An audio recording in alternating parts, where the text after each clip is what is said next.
Welcome to Shri Rajiv Gandhi IAS academy. Friends, இந்த வீடியோவில் November 15ஆம் தேதிக்கான கரண்ட் அஃபேர்ஸ் எல்லாமே பார்க்க போகிறோம். சரி, வாங்க பார்க்கலாம். ஃப்ரெண்ட்ஸ், இந்த வீடியோட நோட்ஸ் எல்லாமே கீழே பிடிஎஃப் டிஸ்கிரிப்ஷன் கொடுத்துருக்கோம். அதெல்லாமே கிளிக் பண்ணி டவுன்லோட் பண்ணிச்சிங்க. அப்புறம் நம்ம டெலிகிராம் குரூப் டெய்லியுமே கீழே டிஸ்கிரிப்ஷன் கொடுத்துருக்கோம். அதுலேயுமே கிளிக் பண்ணி ஜாயின் பண்ணிங்க. நம்மளுடைய டெலிகிராம் குரூப்பில் டெய்லியுமே கரண்ட் அஃபேர்ஸ் குவிசஸ் கண்டுபிட்டு வரும். நீங்களுமே ஜாயின் பண்ணி அட்டன் பண்ணிக்கலாம். ஓகே, சரி வாங்க பார்க்கலாம். ஃபஸ்ட்டு, தற்போது டொமினிகா மரியாதை விருது யாருக்கு வழங்கப்பட உள்ளது? இதற்கான ஆன்சர் பிரதமர் மோடி. நம்முடைய பிரதமர் மோடிக்கு டொமினிகா மரியாதை விருது அப்படிங்கிறத வழங்க போகிறாங்க.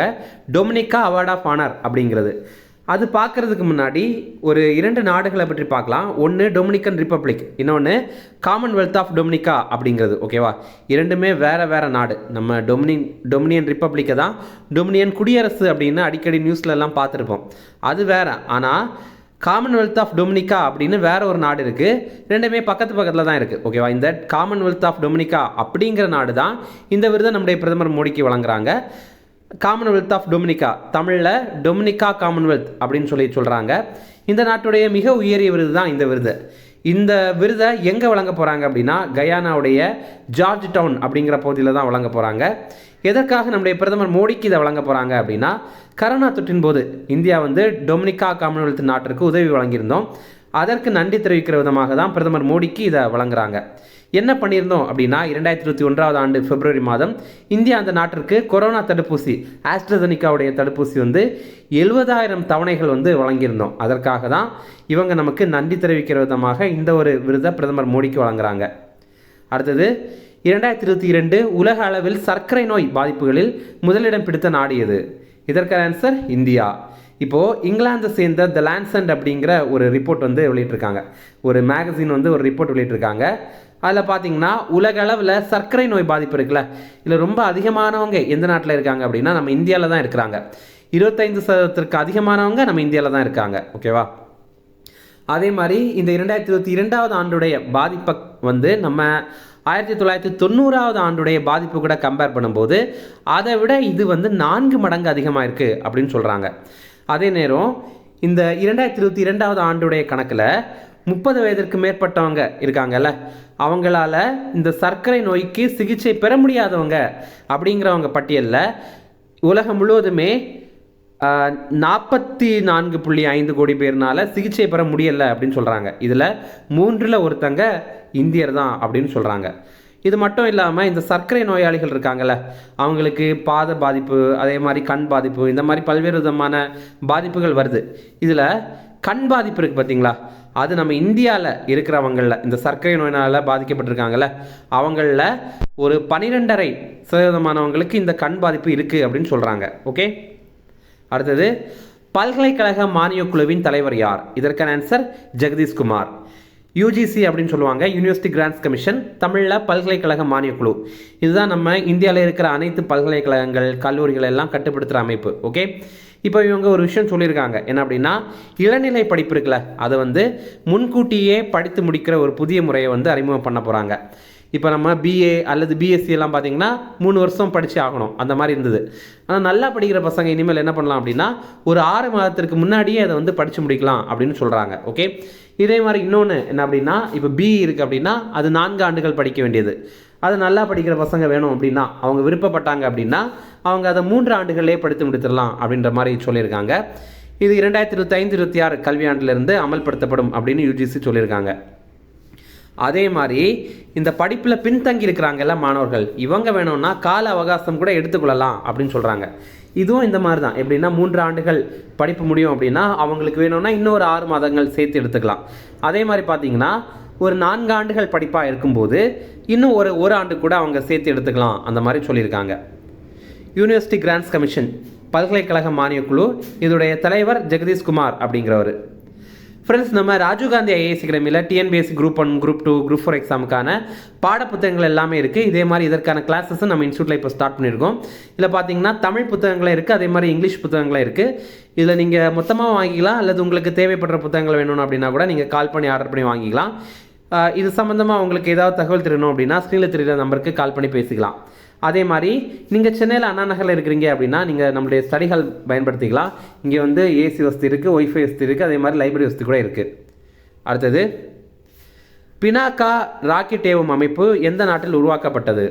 இதற்கான ஆன்சர் இந்தியா. இது ராக்கெட் கிடையாது, ராக்கெட்டை ஏவுற ஒரு அமைப்பு. ஓகேவா, ராக்கெட் பினாக்கா ராக்கெட் சிஸ்டம் அப்படிங்கிறது. இதை இப்போ சோதனை பண்ணியிருக்காங்க.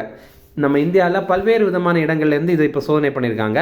இதை சோதனை பண்ணது DRDO, அதாவது defence research and development organisation அப்படிங்கிறது, பாதுகாப்பு ஆராய்ச்சி மற்றும் மேம்பாட்டு நிறுவனம் அப்படிங்கிறது. இதை வந்து DRDO, அப்புறம் டாடா அட்வான்ஸ் சிஸ்டம், அப்புறம் L&T, இந்த நிறுவனங்கள் எல்லாம் சேர்ந்து தயாரிச்சிருக்காங்க. இந்த நிறுவனங்கள் மட்டும் கிடையாது, இன்னும் சில நிறுவனங்கள்லாம் சேர்ந்து தயாரிச்சிருக்கதா சொல்லியிருக்காங்க. ஓகே, இப்போ இந்திய பாதுகாப்புத்துறை அமைச்சர் யார் அப்படின்னா ராஜ்நாத் சிங் அவர்கள் தான். அடுத்தது, தற்போது எந்த மாநிலத்தின்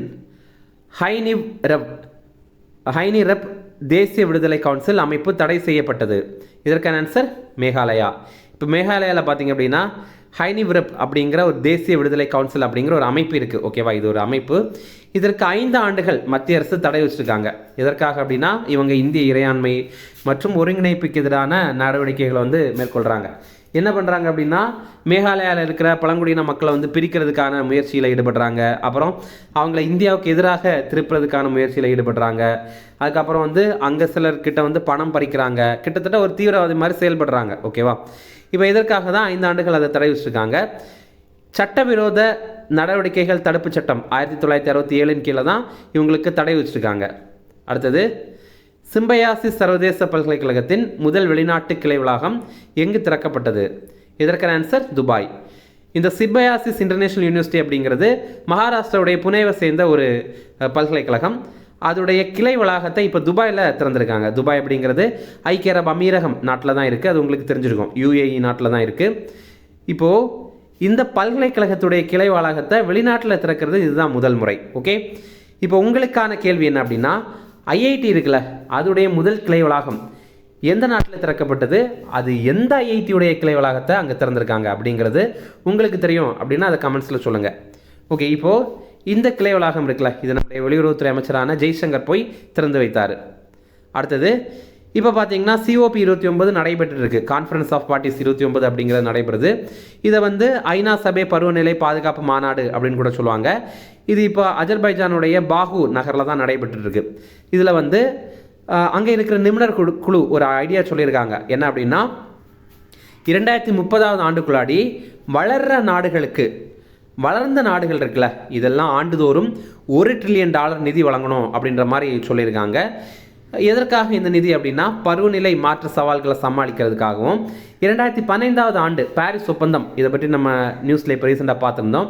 அந்த பாரிஸ் ஒப்பந்தத்தில் சொல்லியிருந்த இலக்குகள் எல்லாம் அடையிறதுக்காகவும் தான் இந்த மாதிரி காசை வழங்கணும் அப்படின்ற மாதிரி சொல்லியிருக்காங்க. உலக பருவநிலை நடவடிக்கைகளுக்கு 2030 ஆண்டில் ஒரு ஆண்டுக்கு $6.3 to $6.7 trillion வந்து தேவைப்படும் அப்படின்னு இந்த மாநாட்டில் சொல்லியிருக்காங்க. அடுத்தது, தமிழக அரசு மருத்துவமனைகளில் பாதுகாப்பு வசதி. இப்போ ரீசெண்டாக பார்த்தீங்க அப்படின்னா ஒரு அட்டெண்டர், அதாவது பேஷண்ட் கூட வந்தவங்க பார்த்தீங்கன்னா ஒரு டாக்டர் வந்து கத்தியால் குத்திட்டாங்க.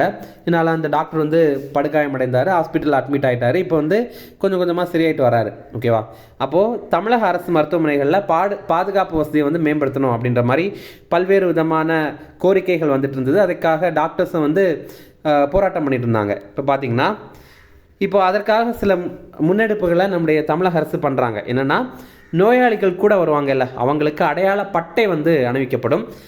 இந்த நடைமுறையை இப்போது சென்னை கிண்டி கலைஞர் நூற்றாண்டு உயர் சிறப்பு மருத்துவமனையில் முதல் முறையாக தொடங்கியிருக்காங்க.